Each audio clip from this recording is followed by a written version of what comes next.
Most Western readers are familiar with two archetypes of serpent spirits in Chinese folklore: the gentle, benevolent white snake spirit by Suzhen, and Shangliu, the ferocious nine-headed serpent behemoth tied to ancient floods.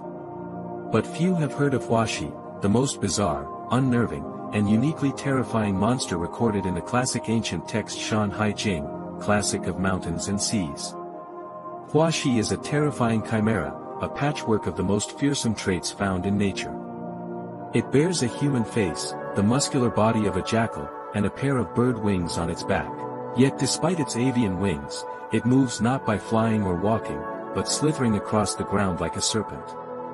To make it even more uncanny, it does not roar like a beast.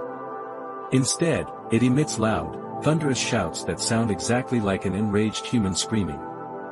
Worst of all, ancient legend states that wherever Huashe appears, catastrophic floods swallow entire cities whole.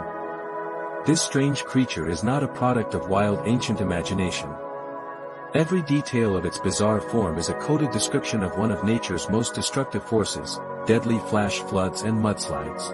The original text from Shan Hai Jing, classic of central mountains, clearly documents this beast. 300 li to the west stands Yang Mountain. It is home to Huashe.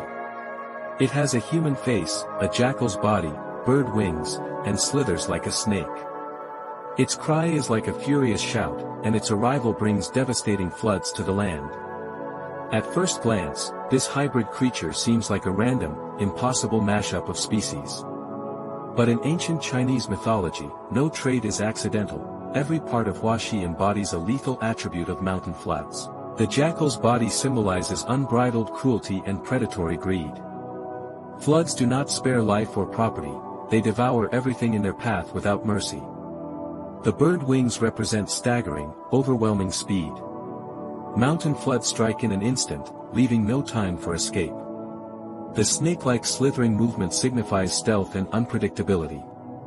Floods twist through valleys and terrain, creeping and surging in unexpected ways, making them nearly impossible to guard against. Combined, these traits paint a perfect picture of a catastrophic natural disaster, a fast, ferocious, and all-consuming deluge that crashes down from mountain slopes, laying waste to everything in its path. The most haunting and human-like feature of Huashe is its face and voice. Imagine the terror of ancient villagers living at the foot of mountains. Without modern weather forecasting or geological knowledge, they would suddenly hear deafening, thunderous roars echoing through the valleys, sounding like thousands of enraged people shouting in unison. Moments later, a churning tide of mud, rock, and water would surge forward, fast as a bird, winding like a snake, and ruthless as a jackal, swallowing homes and lives in the blink of an eye. This is the true essence of Huashe. To better understand it, we can contrast it with Shangliu, another famous flood monster from Shan Hai Jing. Shangliu represents the lingering aftermath of great floods, toxic miasma, stagnant muddy marshes, and long-term ecological ruin, a slow, corrosive magical blight on the land. Huashe, by contrast, is the sudden, violent strike.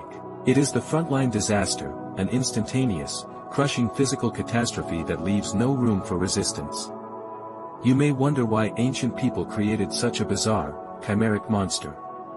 We often dismiss ancient myths as pure fantasy, but they are actually the ancient world's way of processing terrifying, incomprehensible natural forces. Faced with sudden, brutal flash floods, ancient humans had no scientific explanation for these disasters. They could only perceive the flood's terrifying characteristics: the cruelty of a jackal, the swiftness of a bird, the stealth of a snake, and the terrifying roar of an angry human force.